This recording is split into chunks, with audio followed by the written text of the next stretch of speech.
একেবারে মসজিদের ছাদ পর্যন্ত গিয়ে মাথা ঠেকছে, দুইজন নামাজ পড়তেছে। আপনারাও দেখেন, মসজিদের ছাদ পর্যন্ত গিয়ে মাথা ঠেকতেছে এবং সিসি ক্যামেরায় ধরা পড়া এই ভিডিওটি। এগুলো আসলে যতক্ষণ পর্যন্ত আপনি নিজ চোখে না দেখবেন ততক্ষণ পর্যন্ত অনেকে বিশ্বাস করে না। রাত্রেবেলায় মসজিদে জিনেরা নামাজ আদায় করে কিনা এ বিষয়টা নিয়ে এর আগেও 2-3 বছর আগে আমার কাছে প্রশ্ন এসেছিল এই মসজিদে, সে প্রশ্নটা নিয়ে কথা বলেছিলাম। আপনারা সোশ্যাল মাধ্যমে অনেক সময় অনেক ধরনের ভিডিও পান, কিছু ভিডিও, যেমন আমার গাড়ির ব্যাপারে আমি একটা ভিডিও দেখিয়েছিলাম, সিসি ক্যামেরায় ধরা পড়েছিল, সেটা আপনারা দেখেছেন। এই ধরনের আলোচনাগুলো করলে অনেকে আবার কি মনে করে যে আসলে এটা সত্য কিনা, অনেক ধরনের অনেক কথাবার্তা বলে থাকে। এরকম একটা ভিডিও আমার নজরে পড়েছে ওনার প্রশ্নটা পাওয়ার পরে। দেখেন, এটা বাস্তব, এটা হতে পারে। ভিডিওটা আপনাদের সামনে আমি পেশ করছি, দেখেন। একেবারে মসজিদের ছাদ পর্যন্ত গিয়ে মাথা ঠেকছে, দুইজন নামাজ পড়তেছে। আপনারাও দেখেন, মসজিদের ছাদ পর্যন্ত গিয়ে মাথা ঠেকতেছে এবং সিসি ক্যামেরায় ধরা পড়া এই ভিডিওটি। এগুলো আসলে যতক্ষণ পর্যন্ত আপনি নিজ চোখে না দেখবেন ততক্ষণ পর্যন্ত অনেকে বিশ্বাস করে না। রাসূল আকরাম সাল্লাল্লাহু আলাইহি ওয়াসাল্লামের সাথে জিনদের সমন্বিত সাক্ষাৎ ঘটেছে 6 বার, মদিনায় 3 বার, মক্কায় 2 বার, আর মক্কা মদিনার বাইরে 1 বার। রাসূল সাল্লাল্লাহু আলাইহি ওয়াসাল্লাম যখন তায়েফ থেকে এই যে রক্তাক্ত অবস্থায়, তায়েফের মানুষ যখন ইসলামের দাওয়াত গ্রহণ করলো না, আল্লাহর হাবিব সাল্লাল্লাহু আলাইহি ওয়াসাল্লাম যখন মক্কায় ফিরে আসতেছিলেন, মক্কায় ফিরে আসার পথে একটা উপত্যকায় তিনি নামাজ আদায় করছিলেন।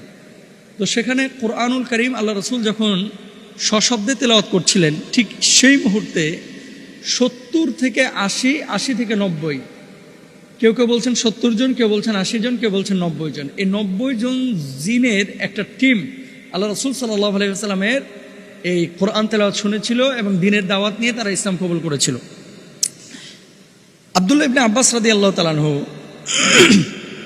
তিনি একটি বিষয় বলছেন যে রাসূল আকরাম সাল্লাল্লাহু আলাইহি ওয়াসাল্লাম, আল্লাহর হাবিব সাল্লাল্লাহু আলাইহি ওয়াসাল্লাম একবার সাহাবীদেরকে বলেছিলেন, জিন সম্পর্কে যদি তোমাদের কোনো আগ্রহ থাকে বা তোমরা কিছু জানতে চাও তাহলে আমার সাথে চলো।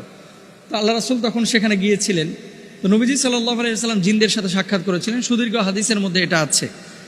এবং আল্লাহ রাসূল সাল্লাল্লাহু আলাইহি ওয়াসাল্লামকে খুঁজে পাওয়া যাচ্ছিল না। পরবর্তীতে নবীজি নিজেই বলেছিলেন যে আমি জিনদের কাছে গিয়েছিলাম এবং সেখানে তাদের সাথে আমার সাক্ষাৎ হয়েছে। পবিত্র কুরআনুল কারীমে 1, 2, 3টা আয়াত না, একাধিক আয়াতে আল্লাহ সুবহানাহু ওয়া তাআলা কিন্তু জিন জাতির ব্যাপারে কথা বলেছেন। এবং আল্লাহ সুবহানাহু ওয়া তাআলা বলেছেন, ওয়ামা খলাকতুল জিন্না ওয়াল ইনসা ইল্লা লিয়াবুদুন, মানুষ এবং জিনকে আমি সৃষ্টি করেছি আমি আল্লাহ সুবহানাহু ওয়া তাআলা আমার ইবাদতের জন্য। সুতরাং জিনকে আল্লাহর ইবাদতের জন্য আল্লাহ তাআলা তৈরি করেছেন। এখন জিন ইবাদত করবে কোথায়? জিন ইবাদত করবে তার জগতে।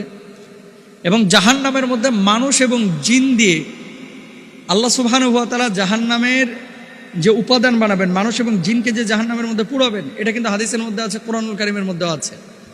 জিন এবং মানুষ দিয়ে আল্লাহ তাআলা জাহান্নামকে পূর্ণ করবেন।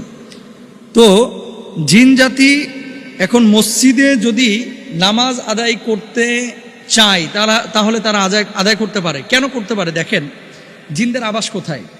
আপনারা হয়তো বা অনেক আগে আমার একটা লেকচার শুনেছিলেন যে জিন আসলে থাকে কোথায়।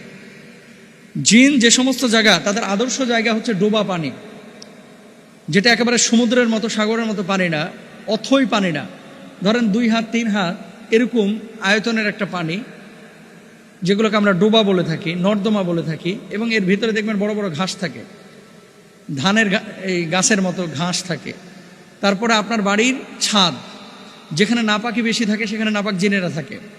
অনেক সময় কাঁঠাল গাছে আপনারা ওই যে গরুর হাড্ডি ঝুলায় রাখেন, একটা ভুল কনসেপ্ট। কোরবানি ঈদ আসতেছে, জবাই করার পরে কি করে, গরুর যে চুয়ালের হাড্ডিটা এটা নিয়ে যে কাঁঠাল গাছে ঝুলায় রাখে। কেন? ধারণা হচ্ছে এখানে বদ জিনের কোনো আসর হবে না। অথচ আল্লাহ রাসূল বলছে জিনদের প্রধান খাবার হচ্ছে হাড্ডি। জিন থেকে বাঁচার জন্য আমরা গরুর হাড্ডি ওখানে রাখতেছি, যেটা জিনের প্রধান খাবার। তো এগুলো আসলে ভুল কনসেপ্ট। রাসূল আকরাম সাল্লাল্লাহু আলাইহি ওয়াসাল্লাম মক্কায় জন্মগ্রহণ করেছেন। মক্কায় একটা উল্লেখযোগ্য মসজিদ আছে, যে মসজিদটার নাম হচ্ছে মসজিদে জিন। এবং একটা ওয়াদি আছে, উপত্যকা আছে, যে ওয়াদিটাকে বলা হয় ওয়াদিয়ে জিন। এখানে অনেক ঘটনা ঘটেছে, আপনারা যারা গিয়েছেন আপনারা জানেন। এবং আল্লাহ রাসূল নামাজ পড়েছেন, রাসূল সাল্লাল্লাহু আলাইহি ওয়াসাল্লামের পেছনে জিনেরা এই কোরআন তেলাওয়াত শুনেছেন এবং ইক্তেদা করেছেন, এমন বিষয় পাওয়া যায়। সুতরাং মসজিদে যদি জিনেরা নামাজ আদায় করতে চায় তো এটা তাদের সম্ভাবনা আছে। যদি বাড়ির মধ্যে জিন ঢুকতে পারে, মসজিদে ঢুকতে পারবে না? যদি গরুস্থানে জিন ঢুকতে পারে, আপনার তাল গাছে জিন যাইতে পারে, আপনার ওপরে যদি আচ্ছাদন করতে পারে বা আপনাকে ইফেক্ট করতে পারে, তাহলে মসজিদে ঢুকতে কি পারবে না? অবশ্যই পারবে। তো এই বিষয়টা নিয়ে আসলে এত আলোচনার কিছু নাই। তবে মুসল্লিদের যেমন মাদ্রাসায় জিনেরা আগে পড়েছে, এরকম ঘটনা আমরা পেয়েছি।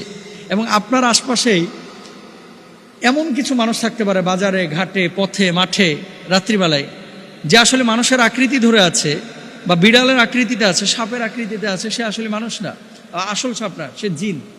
এরকম হতে পারে, আল্লাহ তাআলা তাদেরকে সেই সক্ষমতা দিয়েছে। তো জিনকে অস্বীকার করা এটা সুযোগ নাই। আর রাত্রিবেলায় মসজিদে নামাজ আদায় করলে মসজিদের ক্ষতি হবে বা মানুষের কোনো ক্ষতি হবে, এই বিষয়টাকে বিশ্বাস করা যাবে না। ভুল কনসেপ্ট আমাদের ভিতরে আনা যাবে না, রাখা যাবে না। আল্লাহ বোঝার তৌফিক দান করুন।